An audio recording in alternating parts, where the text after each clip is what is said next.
আপনি কি কখনো কাউকে চেঞ্জ করার চেষ্টা করেছেন? আমি করেছি। প্রতিবারই মনে হয়েছে আরেকটু বেশি বুঝিয়ে বলি, হয়তো এবারে বুঝে যাবে, বা আর একবার সুযোগ দিই, এবারে হয়তো চেঞ্জ হয়ে যাবে।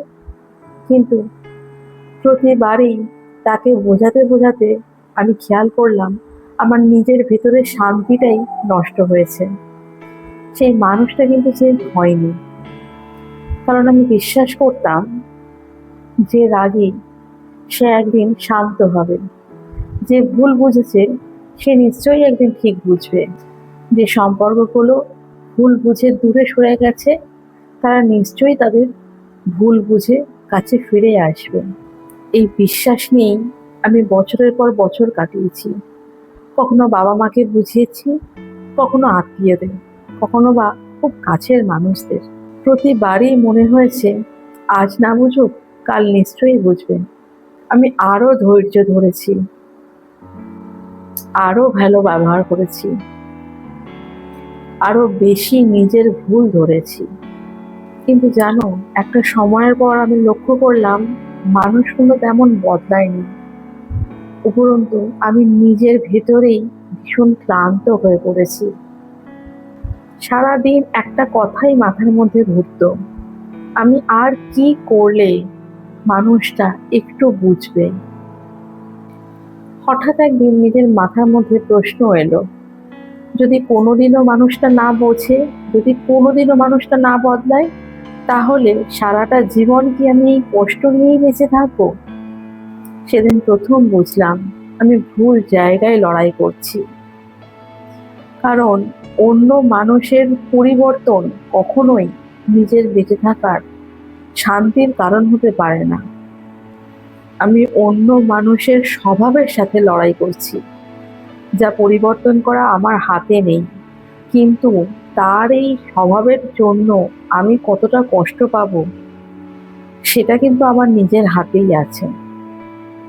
সেদিন আমি একটা ছোট সিদ্ধান্ত নিলাম, আমি মানুষকে আর পরিবর্তন করার কথা ভাববো না।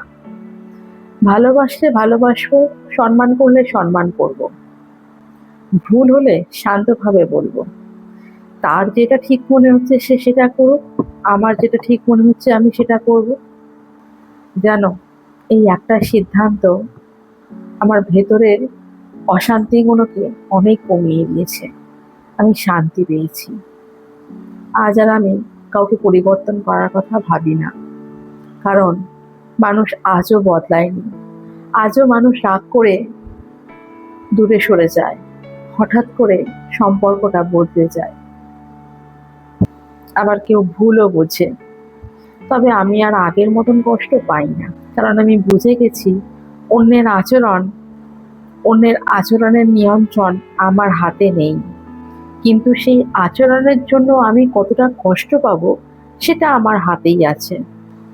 আজ আমি কাউকে বদলাতে চাই না। আজ আমি প্রতিদিন নিজেকে একটু ভালো মানুষ হিসেবে তৈরি করতে চাই। মানুষকে বদলানোর চেয়ে নিজের দৃষ্টিভঙ্গি বদলানো অনেক বেশি শক্ত। মানুষকে বদলাতে শিখিনি, কিন্তু কিছু কিছু মানুষকে নিয়ে প্রত্যাশা বদলাতে শিখেছি। সেদিন বুঝলাম শান্তি আসে তখন যখন অন্যের স্বভাবের দায় নিজের কাঁধে নেওয়া বন্ধ করি। আপনার জীবনেও যদি এমন কোনো উপলব্ধি থাকে তাহলে কমেন্ট করে অবশ্যই জানাবেন। আমি সত্যিই পড়তে চাই। আর আমার এই জীবনের উপলব্ধি যদি আপনার ভালো লেগে থাকে তাহলে এই চ্যানেলটি সাবস্ক্রাইব করে পাশে থাকবেন। এই ছিল আজকে টুসির উপলব্ধি। আবার দেখা হবে অন্য কোনো উপলব্ধি গল্প নিয়ে। আর অবশ্যই কিন্তু ততদিন নিজের মনকে একটু সময় দেবেন। নমস্কার।